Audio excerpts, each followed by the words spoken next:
here. My first time in here. This is pretty sweet. All right, you guys ready? No, Why not? Hey, what's happening? How you guys doing? Good. Kyle? Good, Jason? Okay, go ahead, Coach. Marcus, you ready? Hey, welcome to 2015 football at Idaho State University. We mentioned a couple years ago that when we started this program, we thought it would be 1,000 days. It turned out to be about 1,500, give or take. We made a mid-course direct change in our defense 2 years ago, and going into our third year with new defensive coordinator Spencer Toon and Roger Cooper as assistant head coach. I like where we're at defensively. Offensively, from the moment we got here till right now, we have just been dynamic on offense. We've been great at quarterback. We've been outstanding at wide receiver. We finally got our offense line to the status and level that I think it's enables us to really be a competitive football team. I'm the most proud of the fact that we have revitalized our program academically, socially, and certainly on the field of play. It was great in 2014 to never have lost a home game. We hope that tradition continues for a very long time. But more importantly, the attitude of our organization, from President Velas down to the least qualified academic guy in our program, and all of us in between, are excited about what football now means at Idaho State. And to that end, we look at some changes that were made in the offseason and how they'll impact this year. Of course, the greatest loss would be with Don Bailey. Don and I have been together since 2001. He did an outstanding job of leading our offense, of making sure our offense was fun to watch, fun to be around, and certainly statistically and empirically prove that you play inside a dome stadium, you should be good on offense. The second greatest loss, of course, would be the great Justin Arias. The one thing that Justin brought to us was a determination, a mental toughness about how to play the position of quarterback that was also shared by Kevin Yost, which was lost in the obscurity of such a god-awful mess in 2011 and 12. So our junior college quarterback play over the last 4 seasons has been spectacular. I think Michael Sanders will be able to continue that tradition. I love going into a season with a lot of weapons, a lot of bullets. We're loaded, particularly on offensive front. We have 8 guys we consider to be frontline guys. We returned the best receiving core the school's ever had, led by, of course, one of the great tight ends in the nation, and Josh Cook. And on the outside, Madison Mangum, Brock Malcolm, and K.W. Williams are proven starters and proven performers. And a tailback, Xavier Finney, brings back the counterpunch to our passing game with just a great dynamic amount of ability. So I'm proud of where we're at. We've got some unanswered questions that can only be answered on game day. One of those will be how we're going to punt, who's going to punt, when we're going to punt, are we going to punt, to be decided. The other part is, can we replace 2 featured underclassmen, or 2 featured defensive guys who are lost for the season?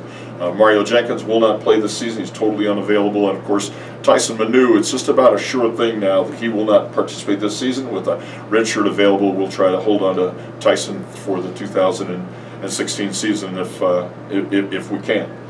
To that end, we replace Mario with an excellent group of linebackers, particular Jake Pettit, a junior college transfer from College of Santa Barbara.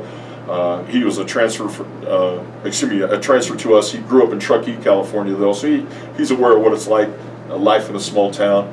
And then, of course, losing Tyson in the back end allows us to put senior Camino Ward on the field now on a full-time basis. So our depth is good, our ability is okay. We'll just have to see how we play with 2 new guys in the starting roles on defense. Questions?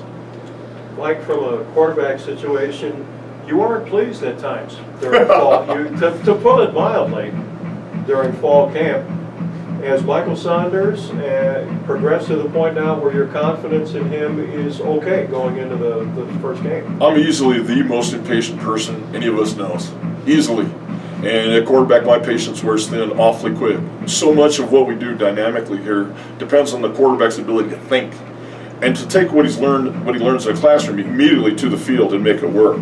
And I think we got the message across to our entire quarterback core that as you play the position is how your brain works. I mean, everybody can spin it. Anybody can throw. I mean, you go to a county fair, they time a baseball, or you throw a football through a hoop and get a prize. Well, in college football, the prize isn't necessarily by throwing the ball through the hoop. It's being able to use your brain to throw the ball effectively to an open guy. The one thing we have really tried to strive towards here is a higher completion percentage. Not only a higher completion percentage, but the unseen part of the offense, which is run our offense flawlessly, run our pass, make the right decision, and get going to the next play. And I'll tell you what, Mark, I think over the last 2 or 3 days, we have grown and matured. Not that we changed our coaching, not that we changed anything, but grown and matured in that whole core of guys. They have a better rational understanding of how to play the position at Idaho State. Could we see both quarterbacks play? We will see both quarterbacks play. Tanner Guller will play sometime early in the first half. And why do that? We want to make sure that he has some game rep experience. We returned we returned 1 attempted pass from last season. I think Madison Mangum threw it. So we don't want to be in a situation where we begin a season again with no experience at quarterback. We will not play the freshman Robert Queensland, who's really been a nice, pleasant surprise to us. We have another quarterback on the roster, Zach Larson, a transfer from Weber State, so he has to sit out a year. So we're going to play 2 quarterbacks this season, hopefully keep them upright, keep them healthy. But that means that Tanner Guller, who has already served his red shirt, needs to play and participate in especially these early 4 games as an active, viable part of our quarterback core. So we'll see a lot of Tanner Guller throughout the early part of the season. Mike, will the offensive game plan change at all depending on your quarterback? Absolutely not, Mark. We are what we are. Our quarterback uses his brain and enhances his brain power with his ability to spin a ball. You said fall camp has been shortened for you, and Sanders hasn't had a lot of reps. Any risk of not giving him enough reps against Black Hills State to be ready for Portland State? No question, Kyle. It's the yin and the yang. Preseason camp to me could be over with in about 8 practices.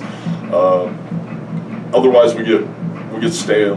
We get old. We get tired. We get cry, and we start crying at each other. I think our camp length has been good. Our enthusiasm is great. Our temerity, how we feel about each other, is very good.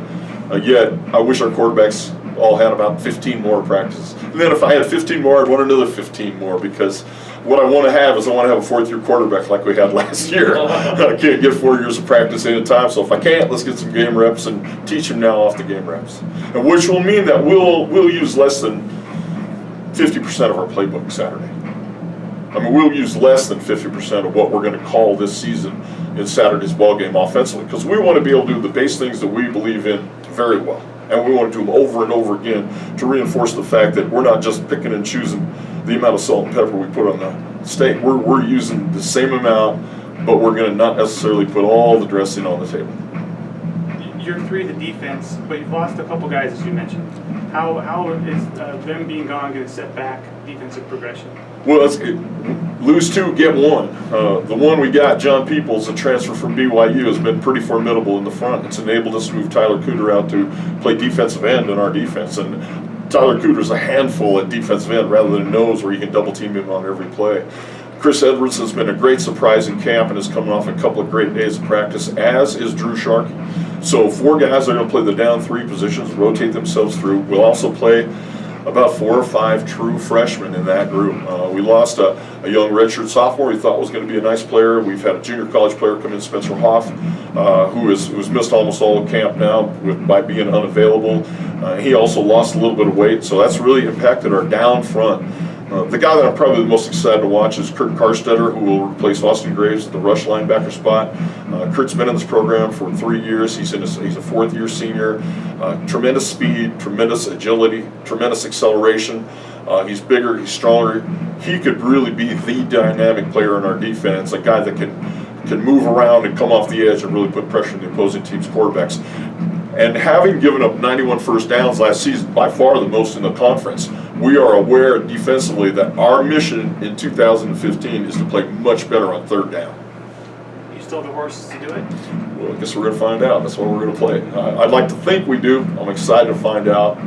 Not only that, I like our package, our 3rd down package. We don't just sit in a static defense. We're coming from a lot of different angles. We're trying to give you a lot of things to think about as an opposing quarterback on 3rd down and long. And throughout camp, one of the things that was stressful to me watching our offense was deal with all the myriad of defensive pressures that we saw and keeping that quarterback away from quarterback hits. So again, hits on the quarterback on Saturday are important to us defensively, and limiting hits on our quarterback is probably mission number one for our offense this coming Saturday. Mike, the comfortable thing, I guess, for you and the staff from an offensive standpoint is, even if the quarterbacks struggle a little bit, you've got such a good offensive line. You've got X, Xavier Finney. That's kind of like your safety valve, isn't it? No, not really, Mark. We don't want to, trip the plow and turn this thing over, as just a ground deal. No, our quarterbacks. We have four. We play one conference game in our first 4 games. We have 3 non-conference games. By the time we get to the 1st of October, our quarterback situation will feel like it was last year. Okay. Is it frustrating losing 2 big defense players before the first meaningful snap of the season? Yes, of course. Lose a player of Mario Jenkins' ability and Tyson Manu's toughness at the same time is that's really, really tough. You don't, at our level in 1AA, you don't have guys like that on your second team. But I'm excited to watch Camino play. Camino's been in our program for a year as a backup safety. And then, of course, Jake Pettit was recruited with the intent of competing for the inside linebacker spot that is currently held by Hayden Stout, who has literally been the surprise player in this program since the first day of spring football. Hayden has become one of our top 5 football players. And as long as Hayden Stout's on the field, we can get lined up and play a lot of good football. You mentioned you're going to play a bunch of true freshmen. Can you give us a few names on? Yeah, those? we'll play Robert Schwenke, Trevin Alloy, Rashid Williams.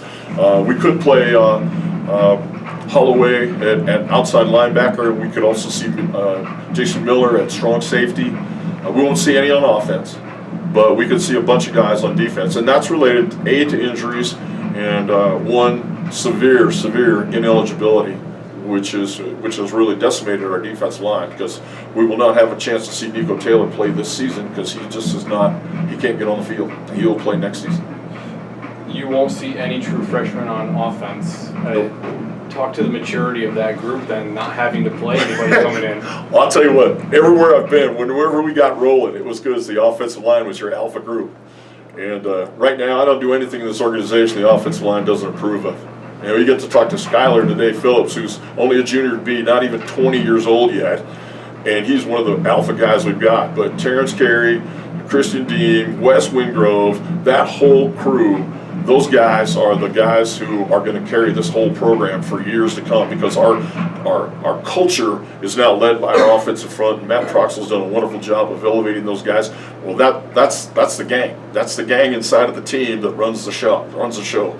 And we don't need freshmen to play like we did in years past. I mean, years past, that offensive line took nap time in between series, and we didn't put them on the field without changing their diapers every time. Well, now they've grown into it. A lot of those guys are 3- and 4-year starters, and the guys behind them are growing and getting better, but they don't have to play every down every day. So I'm pretty proud of where we're at in our offensive front, and it makes me sleep well at night. How's the rest of the team respond to the offensive line?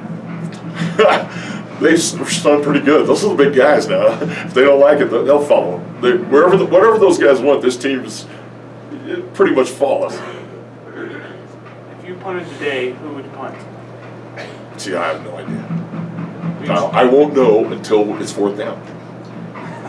I could limit it to a couple guys. It could be Tanner Guller. It could be Michael Sanders, and it could be Zach Johnson. Literally, I have no idea. That's a fair answer to a fair question. I played soccer. You're High up. school, so I've checked your SAT. If you got to be eligible, you got to come through the academic keyhole at ISU. I don't know if, me included, I couldn't get on the field for ISU right now. Mike, tell us about Black Hill State.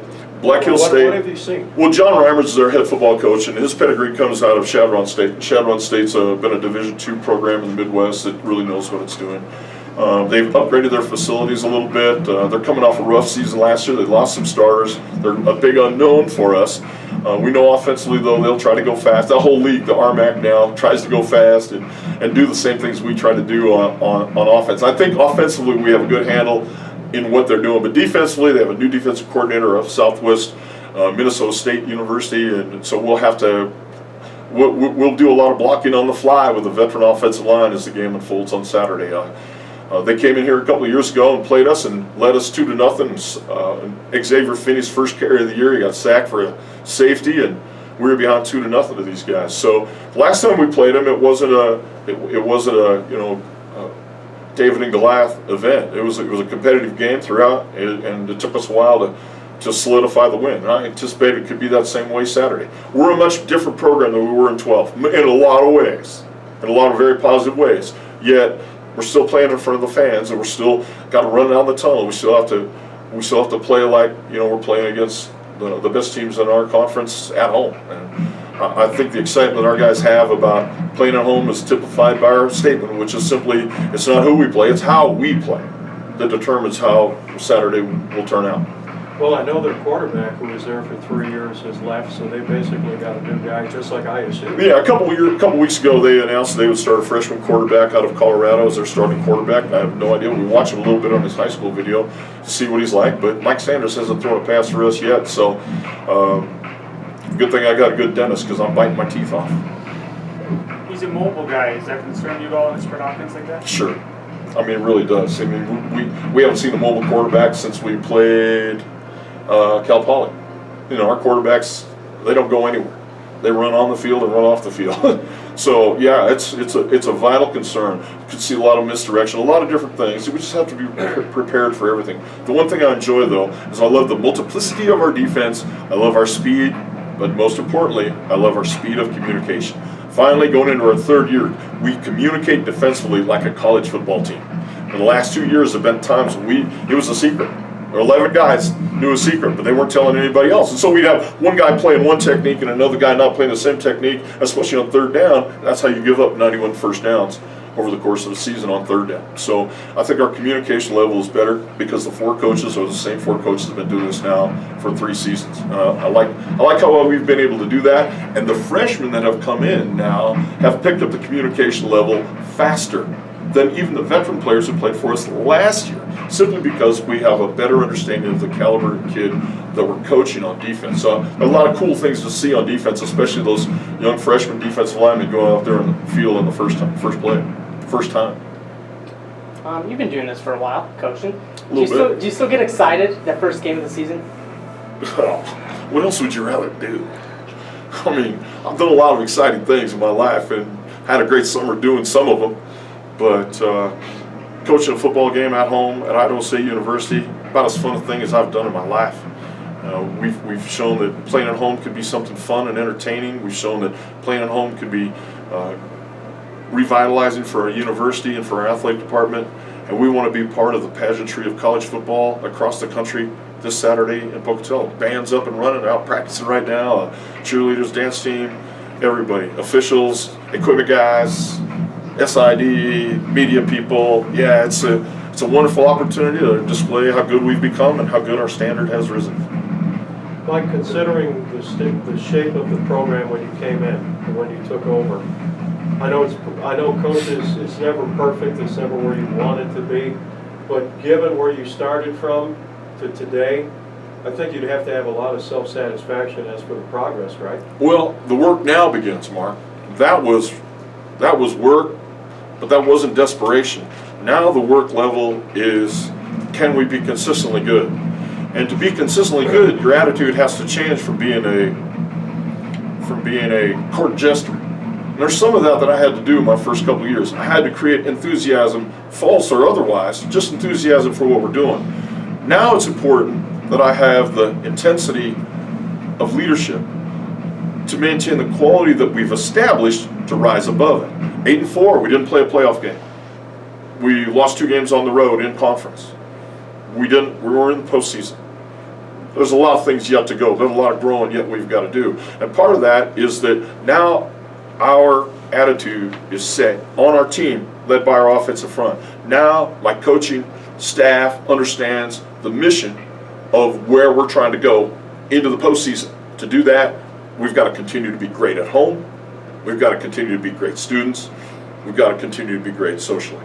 And that's always a work in a state of flux. So to me, now the work really begins.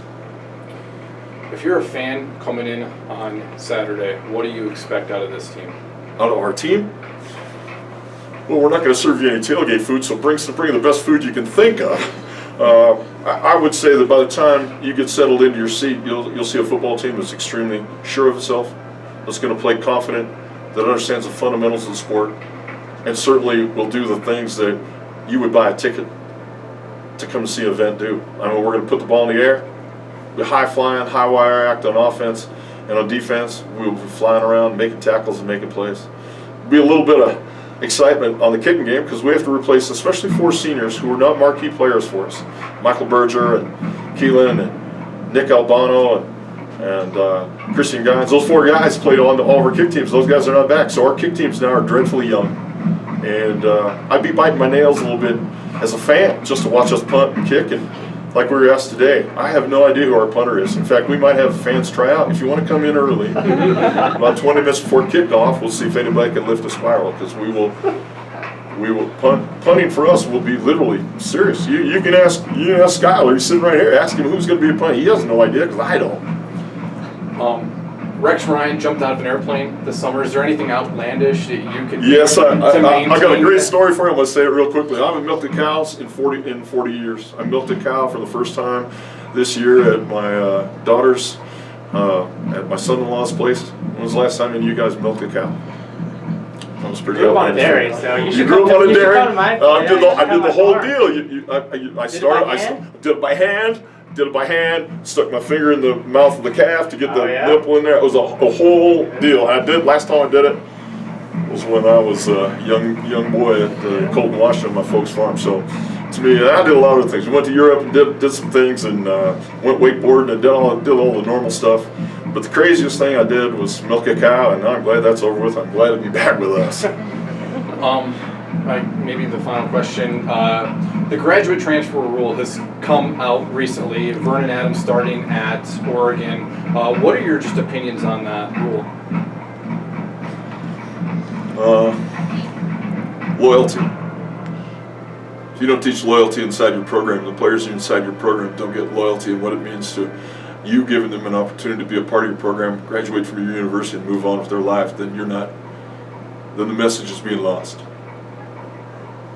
Did you watch Montana, North Dakota State? Certainly did. Watch every play. It's fun. It's like watching our own offense. Overall take on the game, and was it good for the FCS and maybe the Big Sky to have a good non-conference win like that? It was a great win for the University of Montana. It was a great win for Bob and his coaching staff there. It was a great win for the University of Montana. It was a great win for the Big Sky Conference. And it only bodes well if one of our teams in our conference can have national success. It makes all of us be better. And of course, having Montana coming to our place, we want to make sure that none of those Grizzly fans are able to buy tickets into our own place. They don't need to come down here to watch those guys play against us. Is it actually important? So the Big Sky is viewed as a good league, but maybe no national championship contender, and that can affect who gets into the postseason, how many teams. Yeah, I think, Kyle, there's a lot of long-range ramifications of what happened last Saturday up in Missoula that might be remembered way out in November when they come around to picking teams for playoffs. It could or could not. It just depends. I love the league this year. I love the fact that more teams are going up-tempo and no huddle, including Northern Arizona. So having 2 teams abandon the power running game, Montana and Northern Arizona, makes it easier for the defense to prepare for the onslaught every week. Because when you go to the contrast of up-tempo, high speed, spin it, throw it, run it, to slow down, pound you off the rock, that was something now I don't think we're going to see in the conference. So I have no idea what it means really down the road. Literally, it was a good start for everybody. What do you tell your team before they take the field on Saturday? What do I tell them? What do you tell them?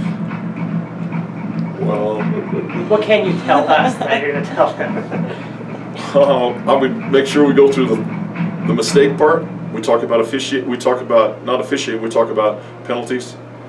We talk about making mistakes, and we talk about ownership. We had 2 signs over our locker room. The last thing we ever talk about every day is ownership.